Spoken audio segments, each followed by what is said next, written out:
In the last video, we had seen competency or learning outcome statement 10, understanding new constructions through reading, activity number 1.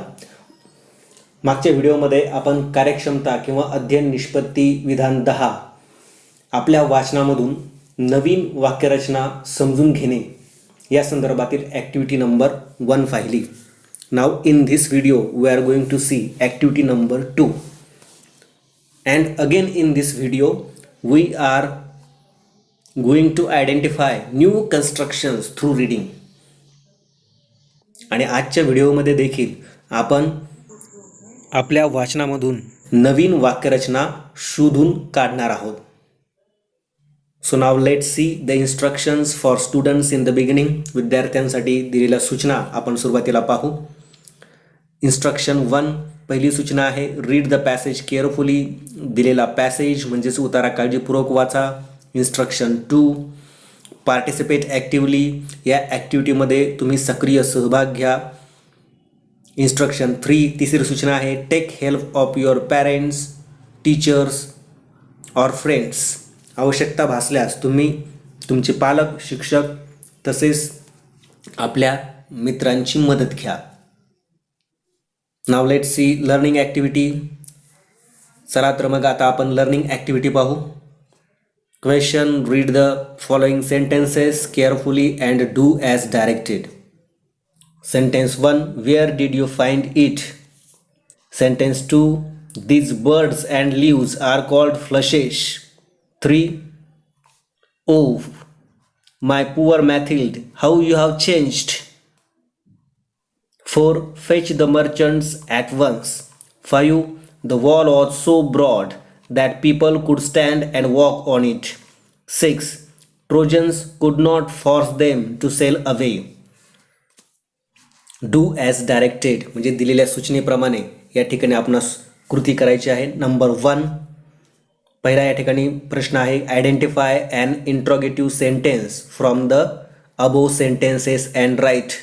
वर जे आपणास 6 वाक्य दिलेले आहेत त्यातील इंट्रोगेटिव्ह सेंटेन्स म्हणजे प्रश्नार्थक वाक्य कोणतं आहे ते शोधून या ठिकाणी तुम्ही लिहिणं अपेक्षित आहे. प्रश्नार्थक वाक्य कसं ओळखता येईल तर इट आस्क क्वेश्चन, यामध्ये प्रश्न विचारलेला असतो and it ends with question mark. त्याचा शेवट हा प्रश्नचिन्हाने होतो. Number 2, identify and exclamatory sentence from the above sentences and right.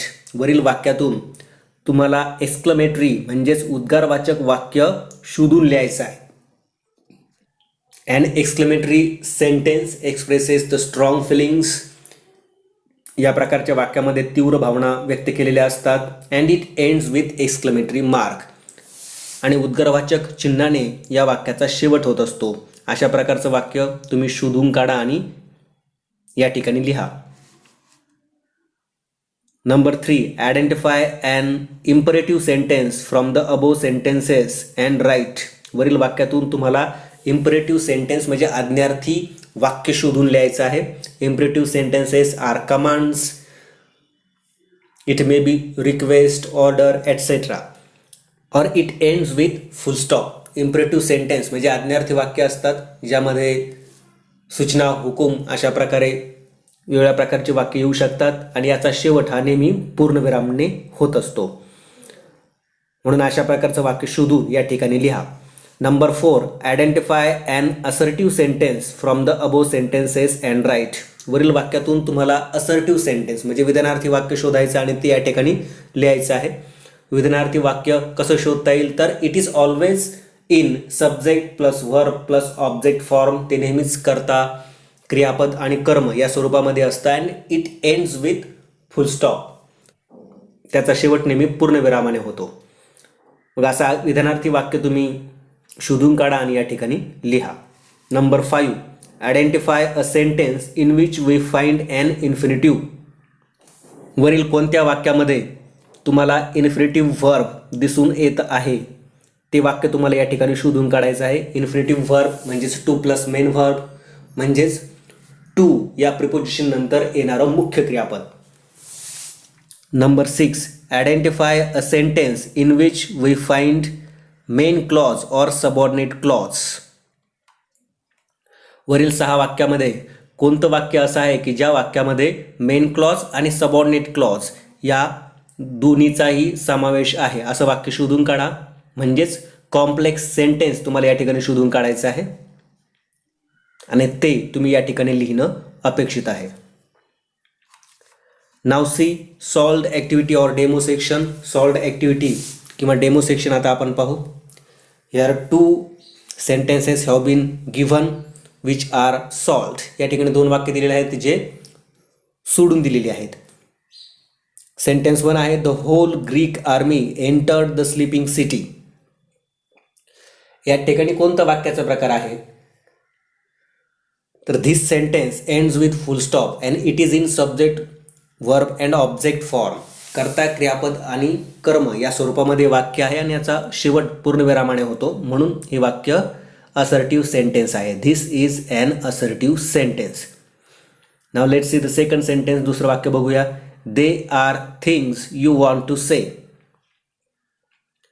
तर या वाक्यामध्ये टू से हे इन्फिनिटिव्ह व्हर्ब आहे म्हणून आपलं असं सांगता येईल की there is an infinitive verb to say in this sentence. Now see the practice section. In this section I will give you some sentences. You have to read those sentences and identify the different types of constructions. तुम्हाला या ठिकाणी काही वाक्य दिली जाणार आहेत. ती वाक्य वाचून वेगवेगळ्या प्रकारच्या वाक्यरचना तुम्हाला त्यामधून शोधून काढायच्या आहेत. You can pause and write these sentences in your notebook. Here the question is identify the different types of constructions. वेगवेगळ्या प्रकारच्या रचना तुम्हाला या ठिकाणी शोधायच्या आहेत म्हणजे वेगवेगळ्या प्रकारचे वाक्याचे प्रकार शोधायचे आहेत. You write all these sentences in your notebook. ही सर्व वाक्य तुम्ही आपल्या वहीमध्ये लिहा. Now we will see extension activity or parallel activity or reinforcement. म्हणजे आता आपण समांतर उपक्रम पाहणार आहोत. Question read the sentences and do as directed. खाली दिलेलं वाक्य वाचा आणि दिलेल्या सूचनेप्रमाणे कृती करा. 1 throw the bits out of this window. 2 he began to paint from the edge of 12. 3 he smiled at Margie and gave her an apple. 4 how could a man be a teacher.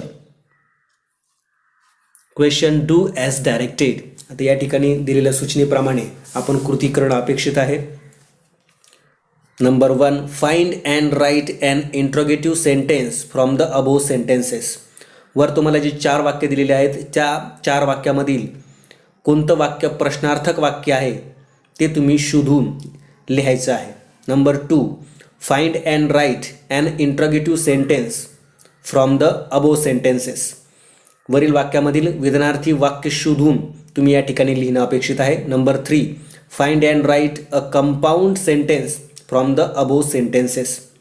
वरील वाक्यामधून तुम्हाला compound sentence कोणता आहे म्हणजे संयुक्त वाक्य कोणतं आहे जे अँड बट आणि ऑर या कोऑर्डिनेटिंग कंजंक्शन्सने जोडलेली असतात असं वाक्य शोधून तुम्हाला या ठिकाणी लिहायचं आहे. And 4 find and write an imperative sentence from the above sentences. वरील वाक्यामधून तुम्हाला एक imperative sentence म्हणजे आज्ञार्थी वाक्य शोधून लिहायचं आहे. Now see the evaluation section. Evaluation section आता आपण पाहू. या ठिकाणी क्वेश्चन आहे identify and write simple, complex and compound sentences from the course book. आपल्या इंग्रजीच्या पाठ्यपुस्तकातून सिंपल, कॉम्प्लेक्स आणि कंपाऊंड सेंटेन्सेस शोधून लिहिणं तुम्ही या ठिकाणी अपेक्षित आहे. Number 2 make a list of the infinitives. Infinitive व्हर्बची एक यादी तयार करा. By doing this activity you will learn the following 3 things. ही ॲक्टिव्हिटी करून तुम्ही खालील 3 गोष्टी शिकणार आहात. Number 1 you will learn to identify the main clause and the subordinate clause.